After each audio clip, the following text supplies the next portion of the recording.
മലയാളികളുടെ മഹാനടനായ ദിലീപേട്ടൻ big boss വീട്ടിലെത്തിയപ്പോൾ പലരും പലതരത്തിലുള്ള ചോദ്യങ്ങൾ ചോദിച്ചപ്പോഴും ജിൻഡോ എന്തായിരിക്കും ദിലീപേട്ടനോട് ചോദിക്കാൻ പോകുന്നത് എന്നായിരുന്നു എല്ലാവരുടെയും ആശങ്ക. മൈക്ക് കയ്യിലെടുത്ത ജിൻഡോയുടെ മുഖത്തേക്ക് ഒരു ചിരിയോടെ എല്ലാവരും തുറിച്ചു നോക്കുന്നതാണ് നമ്മൾ ബിഗ് ബോസ് വീട്ടിൽ കണ്ടത്. എന്നാൽ ആരും ചോദിക്കാത്ത തരത്തിലുള്ള വ്യത്യസ്തപരമായ ചോദ്യങ്ങളാണ് ജിൻഡോ ദിലീപേട്ടനോട് ചോദിച്ചത്. ആദ്യമായി തന്നെ ജിൻഡോ പറഞ്ഞത്, ദിലീപേട്ട, ഞാനും നിങ്ങളുടെ നാട്ടുകാരൻ തന്നെയാണ് എന്നാണ്. ദിലീപേട്ടൻ ഒരുപാട് സ്ട്രഗിൾ ചെയ്താണ് ഈ നിലയിലെത്തിയത്. അതുപോലെ തന്നെ ഞാനും എൻ്റെ ജീവിതത്തിൽ ഒരുപാട് സ്ട്രഗിൾ ചെയ്തിട്ടുണ്ട്. ഇനിയും അതുപോലെ സ്ട്രഗിൾ ചെയ്ത് ഒരു നടനാകാനാണ് എൻ്റെ ആഗ്രഹം എന്നാണ് ജിൻഡോ ദിലീപേട്ടനോട് പറഞ്ഞത്. അപ്പോൾ ദിലീപേട്ടൻ ജിൻഡോയോട് മറുചോദ്യമായി ചോദിച്ചത്, ആ സ്ട്രഗിളാണല്ലോ ഇപ്പോൾ ഇവിടെ നടന്നുകൊണ്ടിരിക്കുന്നത്.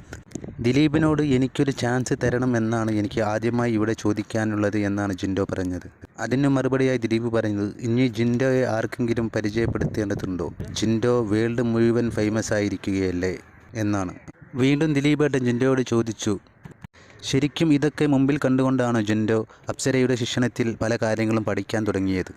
ജിൻഡോ പറഞ്ഞ മറുപടി ഇങ്ങനെയായിരുന്നു, അപ്സര ഇവിടെ വന്നിട്ടില്ലെങ്കിൽ ദിലീപേട്ട എനിക്ക് ഒന്നും തന്നെ പഠിക്കാൻ കഴിയുകയില്ലായിരുന്നു. സത്യത്തിൽ ഞങ്ങൾ തമ്മിൽ നല്ല വഴക്കിലാണ്, ഇപ്പോഴും വഴക്കിൽ തന്നെയാണ്. എന്നാലും ശരിക്കും അപ്സരയാണ് എൻ്റെ ഗുരു എന്നാണ് ജിൻഡോ പറഞ്ഞത്. ഇവിടെ ജിൻഡോ മരിച്ചുകൊണ്ടുള്ള ദിലീപിൻ്റെ മറുപടിയും കേട്ട ആളുകളുടെ കിളി പോവുകയാണ് സത്യത്തിലുണ്ടായത്.